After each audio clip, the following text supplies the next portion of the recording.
नमस्कार मित्रांनो, मी सावित्रीबाई ज्योतिराव फुले या मालिकेच्या 3 मेच्या भागामध्ये ज्योतिराव म्हणतात, मला कठोरात कठोर शिक्षा देण्यात यावी. मी मुळीच नाकारणार नाही. पण प्रगती करणं हे प्रत्येक जीवाचं कार्य आहे, नव्हे तो प्रत्येकाचा जन्मजात अधिकार आहे.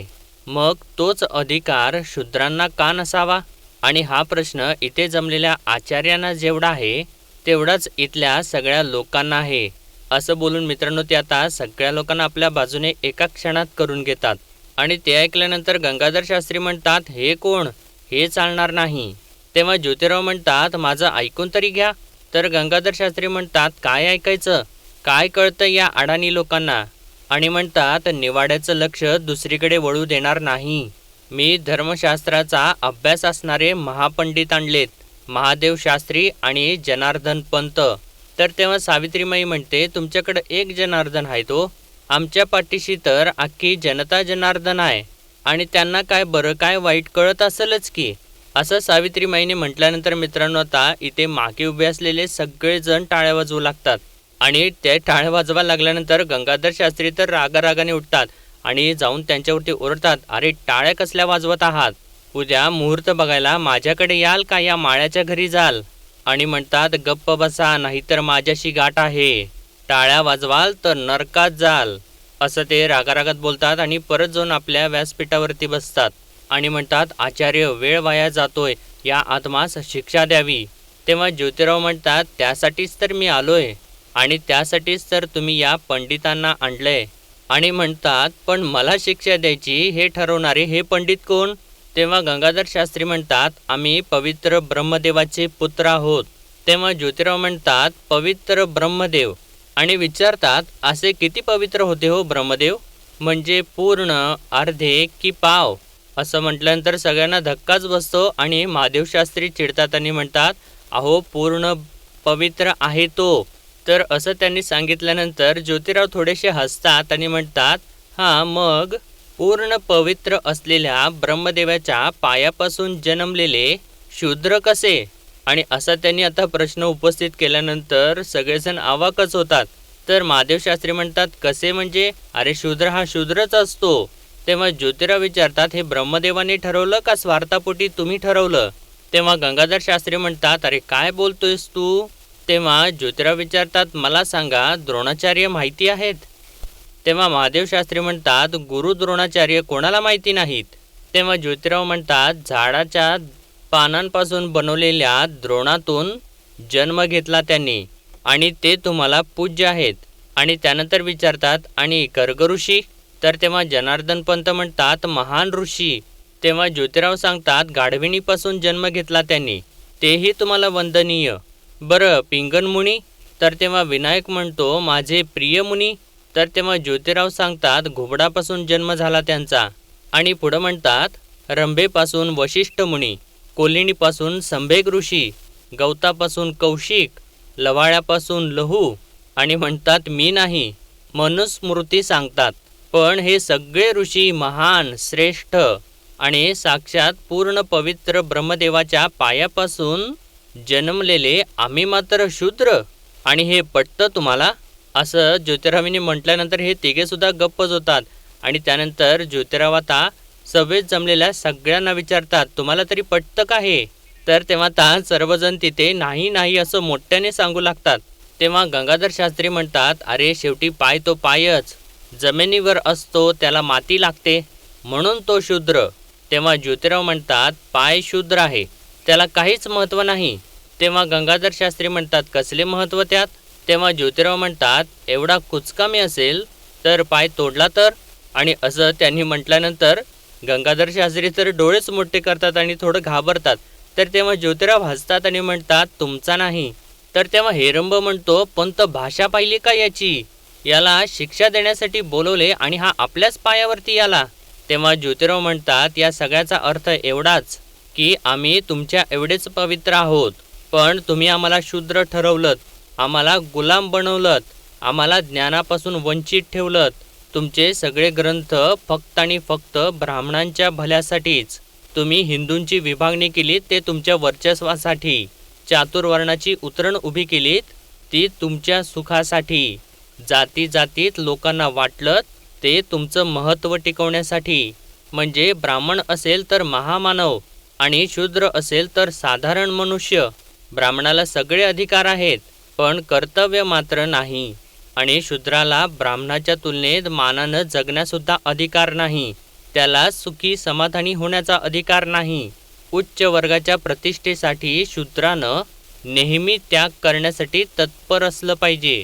आणि विचारतात कसली ही मानसिकता.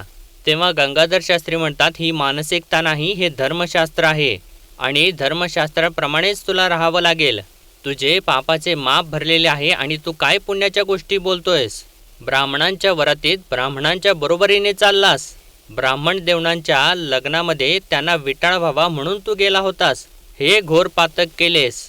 अशी पातक करण्यास, असं घोर अपमान करणाऱ्यास भगवंत स्वतः अवतार घेऊन प्रायश्चित्त देत आलेत. तेव्हा ज्योतिराव विचारतात कोणाकोणाला दिलं असं प्रायश्चित्त. तेव्हा जनार्दन शास्त्री म्हणतात वक्रासूर, हयग्रीव, हिरण्याक्ष, हिरण्यकशपू, बळी आणि किती नावे घ्यावीत. तेव्हा ज्योतिराव आता विचारतात हिरण्यकशपूने कोणते अपराध केले होते. फक्त 4 अपराध सांगावेत. आणि बळीराजानं कोणता अपराध केला होता म्हणून भगवंताला अवतार घ्यावा लागला. तेव्हा महादेव शास्त्री म्हणतात खूप अपराध केलेत त्या हिरण्यकशिपूने. तेव्हा ज्योतिराव आता परत आपली 4 बोटं पुढं करतात. ते म्हणतात 4, फक्त 4 अपराध सांगा आणि इडापिडा जाऊ दे, बळीचं राज्य येऊ दे, असं ज्याच्या बाबतीत आम्ही म्हणतो त्या महान बळीराजानं केलेला फक्त 1 अपराध सांगा. जर तुम्ही तो सांगितलात तर मी प्रायश्चित्त घ्यायला तयार आहे. आणि मित्रांनो, आता असं त्यांनी प्रश्न विचारल्यानंतर हे तिघेसुद्धा गप्पच होतात. तेव्हा महादेव शास्त्री तर हळूच जनार्दन शास्त्रींना म्हणतात बळीराजाचा अपराध सांगा.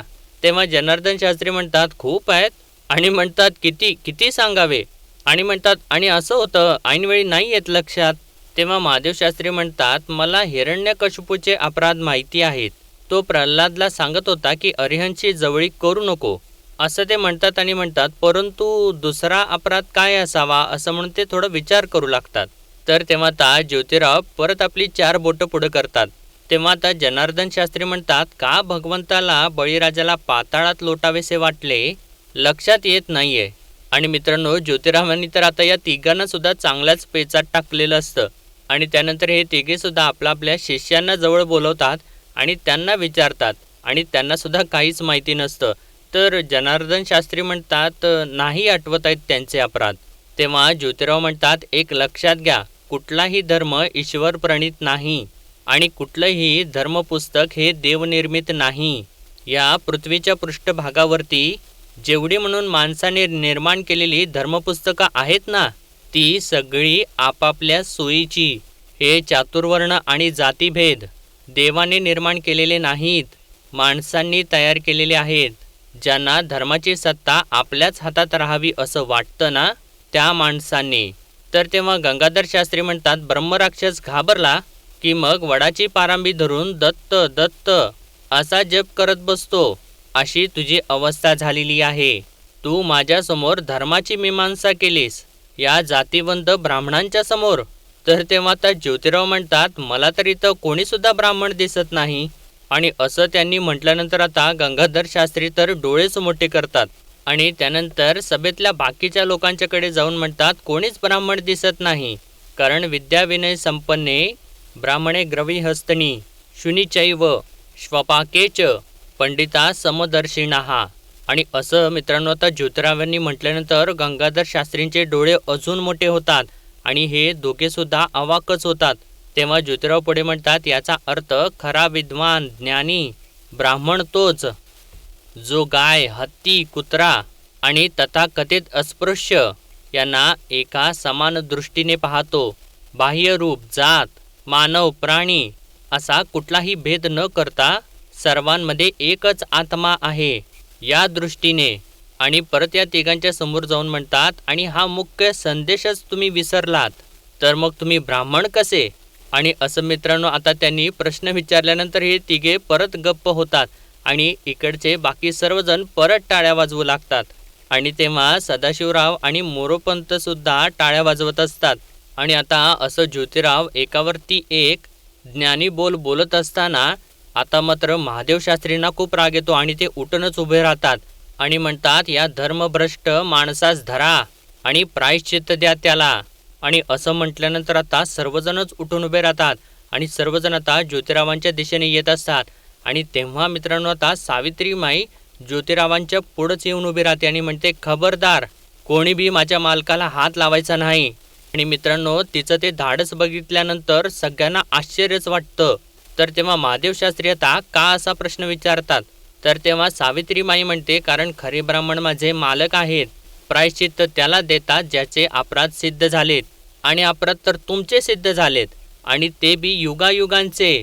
आणि असं सावित्रीमाईने म्हटल्यानंतर आता परत सर्वजण इकडे टाळ्या वाजवू लागतात. तर तेव्हा आता ज्योतिराव पुढे येतात आणि म्हणतात, तुम्ही माझा निवाडा करायला आला होतात, पण या जनता जनार्दनासमोर तुमचाच निवाडा झाला. आणि म्हणतात, हा निवाडा तुम्ही हरलात. आणि मित्रांनो ज्योतिरावांनी असं बोलल्यानंतर सगळ्यांना तर धक्काच बसतो आणि इकडे दादा तर खूप खुश झालेले असतात. तर तेव्हा आता ज्योतिराव म्हणतात, आम्ही निघालो, असं म्हणून ते चाललेलेच असतात आणि सावित्रीमाई सुद्धा त्यांच्यासोबत चाललेली असते. तर तेव्हा आता मोरोपंत आडवे येतात आणि म्हणतात, बिनतोड ज्योती बिनतोड, आणि म्हणतात पुन्हा एकदा गुलाल. तर तेव्हा आता दादा तर गणपती बाप्पासमोर हात जोडतात आणि म्हणतात, देवा गणपती राया पावलास रे बाबा. तर तेव्हा राजाराम सुद्धा हात जोडतात आणि म्हणतात, देवा परमेश्वरा, केवढी वरीच झालं तुला फुलं वाहत आलोय, त्याचं फळ मला आज मिळालं, धन्य आहे तुझी. तर तेव्हा आता मित्रांनो सदाशिवराव म्हणतात, वा ज्योती, जिंकलास, माझी मान सोडवलीस, खूप खूप अपराधी वाटत होते. आणि तेव्हा आता ज्योतिराव जाता जाता मागे वळतात आणि म्हणतात, आणि हो, या भारतवर्षाच्या महान बळीराजाला विष्णूनं वामन अवतार घेऊन विश्वासघातानं ठार केलं. त्या बळीराजाचा एक अपराध झाला, फक्त एक, तो तुम्ही सांगितला तर मी प्रायश्चित्त घ्यायला तयार आहे, कधीही बोलवा. आणि असं म्हणून ते चाललेले असतात आणि परत गणपतीकडे बघतात आणि राजारामांना म्हणतात, आणि अण्णा, आपण निवाड्यातून मुक्त झालेलो आहोत, उद्या 11 पाटी फुलांचं तोरण गणपतीला बांध. तर असं त्यांनी सांगितल्यानंतर राजाराम तर खूपच खुश होतात आणि म्हणतात, होय होय. आणि असं म्हणून ते आता चाललेले असतात. तर तेव्हा गंगाधर शास्त्री खूप चिडलेले असतात आणि पुढे येत म्हणतात, ज्योत्या, निवाडा झाला पण न्याय अजून बाकी आहे आणि तो मी देणार. आणि हात मोठे करून म्हणतात, हा गंगाधर शास्त्री, ना तिथे सभा असेल, ना तिथे माणसं, ना तिथं धर्मपंडित असतील. तर तेव्हा ज्योतिराव म्हणतात, माझी तयारी आहे, कधीही बोलवा. आणि म्हणतात, पण पुढच्या वेळी तयारी तुम्ही चांगली करा. असं म्हणून जाता जाता परत मागे वळतात आणि म्हणतात, आणि हो, आणि आपल्या खांद्यावरच्या उपरण्यावरून हात फिरवत म्हणतात, गंगाधर शास्त्री, हे तेच उपरणं जे तुम्ही पायदळी तुडवलं होतं. काय म्हणाला होतात तुम्ही सावित्रीला? बाजारात अशी उपरणी पायलीला 50 मिळतील, पण ते घेण्यासाठी खांदा कुलीन असायला हवा. असं बोलत ते गंगाधर शास्त्रींच्या एकदम जवळ जातात आणि म्हणतात, गंगाधर शास्त्री, हाच तो कुलीन खांदा. आज हे उपरणं मानाने विराजमान झाले या कुलीन खांद्यावर. असं बोलून ते एकदम गंगाधर शास्त्रींच्या बाजूला येऊन उभा राहतात आणि समोर गणपती बाप्पाला हात जोडून नमस्कार करतात आणि त्यानंतर मानाने परत फिरतात आणि आता सगळ्यांच्या मधून तोऱ्याने बाहेर येऊ लागतात. आणि त्यांच्यासोबत आता सावित्रीमाई सुद्धा असते आणि मोरोपंत सुद्धा असतात आणि सदाशिवराव सुद्धा असतात. पण तेव्हा मात्र इकडे गंगाधर शास्त्रींचा अगदी तिळपापड झालेला असतो. आणि त्यानंतर आता मित्रांनो घरी आल्यानंतर गंगाधर शास्त्री तर इतके चिडलेले असतात, ते सगळी आदळापट करू लागतात आणि म्हणतात, एवढा घाट जमून आणलेला होता, त्या ज्योत्याने डाव उधळला. तर गोपिका म्हणते, म्हणजे तुमचे सगळे कष्ट वाया गेले की हो. तेव्हा गंगाधर शास्त्री म्हणतात, त्यातूनही त्याला धरला होता, पण त्याची बायको ती मध्ये आली, म्हणाली, माझा नवरा नाही, तुम्ही हारला आहात. लगेच बघे लोकांनी टाळ्या वाजवल्या, क्षणात निवाडा फिरला. तर गोपिका म्हणते, तिने हातातोंडाशी आलेला निवाडा हिरावून नेला. तर गंगाधर शास्त्री म्हणतात, दाह होतोय सर्वांगाचा, गरगरल्यासारखे होत आहे. तेव्हा गोपिका पुढे येते आणि म्हणते, अरे बापरे, तुम्ही बसता का? तुम्हाला पोथी आणून देऊ का वाचायला, का गणेश पुराण देऊ? तेव्हा गंगाधर शास्त्री म्हणतात, पोथी पुराण काहीच नको, आज त्यांनीच माझा गळा आवळलेला आहे. आणि म्हणतात, तुमची आता कणिक तिंबली जाईल. जा निघा आता, असं जोराने तिच्यावरती ओरडतात. तर तेव्हा गोपिका तिथून निघूनच जाते. तर इकडे मित्रांनो आता ज्योतिराव जेव्हा घरी येतात तर तेव्हा ते आपले पगडी काढून ठेवतात आणि सावित्रीमाई लगेचच येते आणि त्यांच्या खांद्यावरचं उपरणं घेत असते. तर तेव्हा ज्योतिराव चक्क आपल्या खांद्यावरचं उपरणं काढतात आणि सावित्रीमाईच्या खांद्यावरती घालतात. तर सावित्रीमाई म्हणत असते, अहो अहो हे काय करताय? तेव्हा ज्योतिराव या असं म्हणून सावित्रीमाईला आरशासमोर घेऊन जातात आणि म्हणतात, सावित्री हा मान तुमचा आहे. आणि विचारतात, काय म्हणालीस त्या धर्मसभेत? खबरदार हात लावाल तर. आणि म्हणतात, ही ढाल मला पुरेशी आहे आयुष्यभरासाठी. तर तेव्हा सावित्रीमाई मालक असं म्हणून त्यांच्याकडे बघू लागते. तर तेव्हा ज्योतिराव म्हणतात, अपमान चिकटला होता त्या उपरण्याला, तुझ्यामुळे आज ते मानाचं वस्त्र झालेलं आहे. आणि तेव्हा सावित्रीमाई तर छान हसत असते. तर ज्योतिराव म्हणतात, देखण्या तर आहातच, पण आज काहीतरी वेगळीच चमक आलेली आहे. तर असं त्यांनी म्हटल्यानंतर आता सावित्रीमाई थोडी लाजू लागते आणि म्हणते, चला काहीतरीच तुमचं. आणि ते उपरणं हातात घेऊन म्हणते, हे ठेवा तुमच्याकडे, मला असा मान झेपायचा नाही. तेव्हा ज्योतिराव म्हणतात, सावित्री पत्नी ही अर्धांगिनी असते, त्यामुळे तिचा सन्मान हा नेहमी केला पाहिजे. असं म्हणून ते उपरणं परत सावित्रीमाईच्या खांद्यावरती टाकतात. आणि इकडे मात्र मित्रांनो आता गंगाधर शास्त्री तर खूपच चिडलेले असतात आणि त्या हेरंब आणि विनायकला बोलून म्हणतात, ज्योत्याला संपवलं पाहिजे. हे श्रीमंताचे पुणे नाचवेल याची मला भीती आहे. तर हेरंब म्हणतो, आपण फक्त आज्ञा करावी. तर गंगाधर शास्त्री म्हणतात, बेत असा जमवायचा की कोणास संशय नको. तेव्हा विनायक म्हणतो, ते आम्ही बघतो. तर गंगाधर शास्त्री म्हणतात, त्या अगोदर पुण्याचा कानोसा घ्या, ज्योत्याच्या विरोधात वातावरण तयार करा, ज्योत्या कसा धर्म बुडवा आहे हे लोकांना सांगा. आणि एक दिवस असं म्हणून त्या दोघांच्याकडे बघतात आणि तेव्हा ते दोघं सुद्धा मान डोलवतात आणि तिथून लगेच निघून जातात. तर मित्रांनो इकडे सावित्रीमाईच्या खांद्यावरती परत उपरणं टाकल्यानंतर सावित्रीमाई म्हणते, अहो काय हे, ही तर तुमची ओळख. तर तेव्हा ज्योतिराव विचारतात, आणि तुझी ओळख? तर सावित्रीमाई म्हणते, माझी ओळख तुम्ही म्हणले नव्हते का, दुधातल्या साखरेवाणी विरघळून गेले मी. तर असं सावित्रीमाई म्हणत असताना ज्योतिराव तर एकसारखं तिच्याकडे बघत हसत असतात.